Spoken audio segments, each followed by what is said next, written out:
നമസ്കാരം. തിരുവനന്തപുരത്ത് വളരെ രസകരമായിട്ടുള്ള ഒരു മുദ്രാവാക്യമാണ് നമ്മൾ ഇപ്പോൾ കേൾക്കുന്നത്. കല്ലും മുള്ളും അയ്യപ്പന്, പൊന്നും പണവും CPM-ന്. ഇത് രാഷ്ട്രീയ മുദ്രാവാക്യമാണ് എന്നുള്ളത് ശരിയാണ്. പക്ഷേ ഇതിൽ അന്തർലീനമായ പ്രശ്നം അഴിമതിയുടെ പ്രശ്നമാണ്. ക്ഷേത്രങ്ങളും ആരാധനാലയങ്ങളും പലപ്പോഴും അവിഹിത വഴിയിൽ പണം ശേഖരിക്കുന്ന വലിയ കച്ചവടക്കാർക്ക്, വലിയ ഭൂസ്വത്തുള്ളവർക്ക്, വലിയ കമ്പനികൾക്ക് ഒക്കെ ദാനം ചെയ്യാനുള്ള കേന്ദ്രങ്ങളായിട്ട് അവർ കണക്കാക്കുന്നു.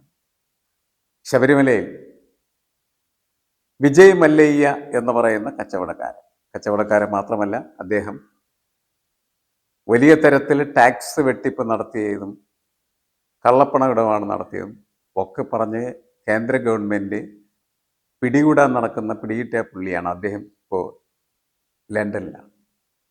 അദ്ദേഹം കോടിക്കണക്കിന് രൂപയുടെ സ്വർണമാണ് ശബരിമലയിലെ അയ്യപ്പന് നൽകിയത്.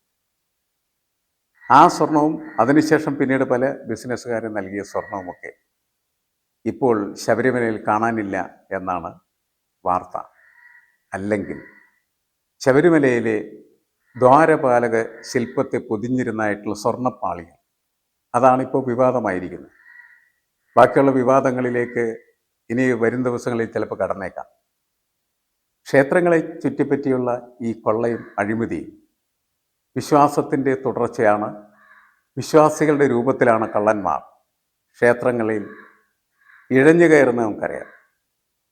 ഉണ്ണികൃഷ്ണൻ പൊറ്റി എന്ന് പറയുന്ന വലിയൊരു അവതാരമാണ് ഇപ്പോൾ ശബരിമലയിലെ ഈ സ്വർണ്ണ കച്ചവടത്തിനും കളവിനുമൊക്കെ കാരണമായിട്ട് ചൂണ്ടിക്കാണിക്കപ്പെടുന്നത്.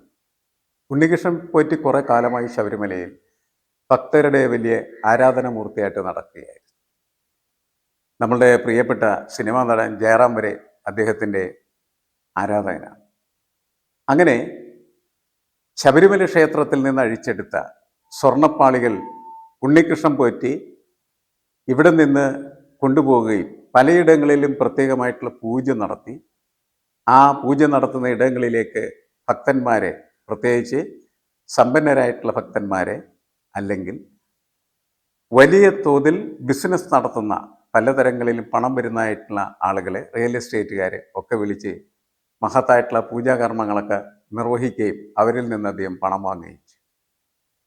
അങ്ങനെ പോകുന്ന കൂട്ടത്തിലാണ് ജയറാമിൻ്റെ വീട്ടിലും ഇതെല്ലാം കൊണ്ടുപോയി വെച്ച് അവിടെയും ഒരു പൂജയുടെ പ്രഹസനം നടത്തി, അല്ലെങ്കിൽ പൂജ നടത്തി, അവിടെയും പണപ്പിരിപ്പ് നടത്തി. അങ്ങനെ എത്രമാത്രം പണമാണ് അദ്ദേഹം പിരിച്ചെടുത്തത് എന്നുള്ളതിനെക്കുറിച്ച് ആർക്കും അറിയാൻ പാടില്ല.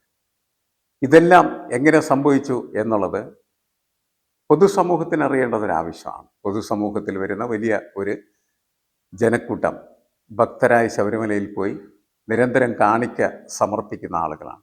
അവരുടെ പണമാണ് ഇങ്ങനെ ഈ അവതാര രൂപങ്ങളിലൂടെ ഭക്തവത്സലന്മാരാണെന്ന് വിശേഷിപ്പിച്ച് നടക്കുന്നതായിട്ടുള്ള ഭക്ത ശിരോമണിമാരിലൂടെ ഒഴുകിക്കൊണ്ടിരിക്കുന്നത് എന്നുള്ളത് ഒരു കാരണവശാലും നമ്മുടെ സമൂഹത്തിന് അംഗീകരിച്ചു കൊടുക്കാൻ പാടില്ലാത്തൊരു കാര്യമാണ്.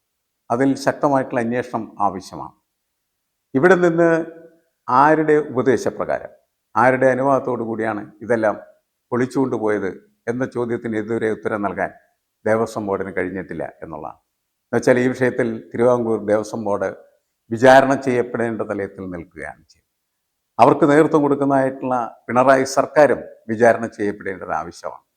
അതുകൊണ്ട് സർക്കാരിൻ്റെയും അതേപോലെ തിരുവിതാംകൂർ ദേവസ്വം ബോർഡിൻ്റെയും മുഖ്യ കാർമ്മികത്വത്തിൽ തന്നെ ഇതിൽ കുറ്റവാളികൾ ആരാണ് എന്ന് കണ്ടെത്തുകയും ശബരിമലയിലേക്ക് ഭക്തർ നൽകിയ ആസ്തികൾ, സ്വർണത്തിൻ്റെതായാലും മറ്റേതെങ്കിലും രൂപത്തിലുള്ളതായി കഴിഞ്ഞാലും അതെല്ലാം കൃത്യമായിട്ടുള്ള രീതിയിൽ കണ്ടെത്തി സമൂഹത്തിന് മുന്നിൽ അത് കൊണ്ടുവരാനുള്ള ഉത്തരവാദിത്വം സർക്കാരിനുണ്ട്.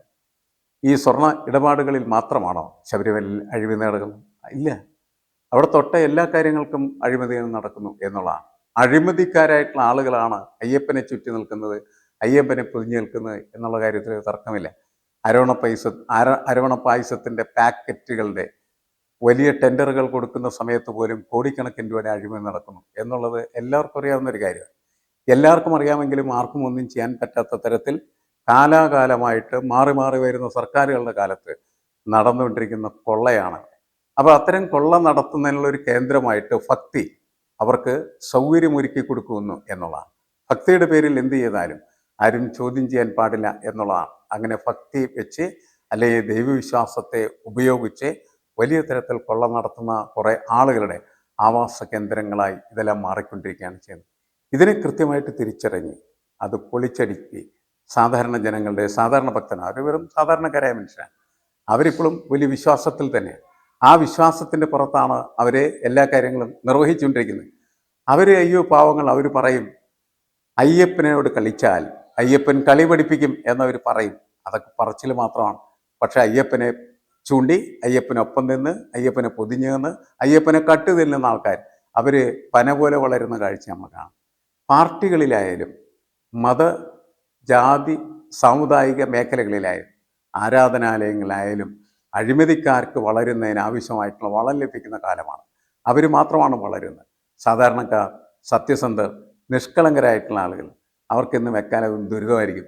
ഈ ലോകത്തൊരു ദൈവമില്ല എന്ന് പോലും ആളുകളെ കൊണ്ട് പറയിക്കാൻ പറ്റുന്ന തരത്തിലാണ് സാധാരണക്കാരുടെ തലയിൽ ദുരിതം വന്ന് വീണുകൊണ്ടിരിക്കുന്നത്. എന്നാൽ അഴിമതിക്കാർക്ക്, കൊള്ളക്കാർക്ക്, തെമ്മാടികൾക്ക്, അവർക്കൊക്കെ വളർച്ചയ്ക്കും വികാസത്തിനും ആവശ്യമായിട്ടുള്ള എല്ലാ വളവും നമ്മുടെ സമൂഹത്തിൽ നിന്ന് ലഭിച്ചുകൊണ്ടിരിക്കുന്നു എന്നുള്ളതാണ്.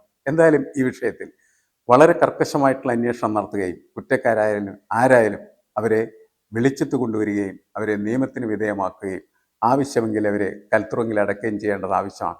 ഉണ്ണികൃഷ്ണൻ പോറ്റി ആര്? പോറ്റിയെ ചുറ്റിപ്പറ്റി നിൽക്കുന്നതായിട്ടുള്ള മറ്റു പോറ്റിമാരാര്? പോറ്റികൾക്ക് കട്ട് തിന്നാനുള്ളതാണോ ശബരിമല? ഇത്തരത്തിലുള്ള ചോദ്യങ്ങൾക്ക് കൂടി യഥാർത്ഥത്തിൽ വരുന്ന ദിവസങ്ങളിൽ മനുഷ്യർക്ക് ഉത്തരം ലഭിക്കേണ്ടതുണ്ട്, കേരളത്തിന് ഉത്തരം ലഭിക്കേണ്ടത്. അല്ലെങ്കിൽ അതിന് മുഴുവൻ സമാധാനം പറയേണ്ടി വരുന്നത് പിണറായി സർക്കാരും പിണറായി സർക്കാരിൻ്റെ നേതൃത്വത്തിൽ ഇപ്പോൾ നിലനിൽക്കുന്ന തിരുവിതാംകൂർ ദേവസ്വം ബോർഡും അതിൻ്റെ തലപ്പത്തിരിക്കുന്നവരുമാണ്. അക്കാര്യത്തിൽ തർക്കമില്ല. അവരെ ജനങ്ങൾ ഒരു കാരണവശാലും വെറുതെ വിടാൻ പാടില്ല എന്നാണ് അഭിപ്രായം.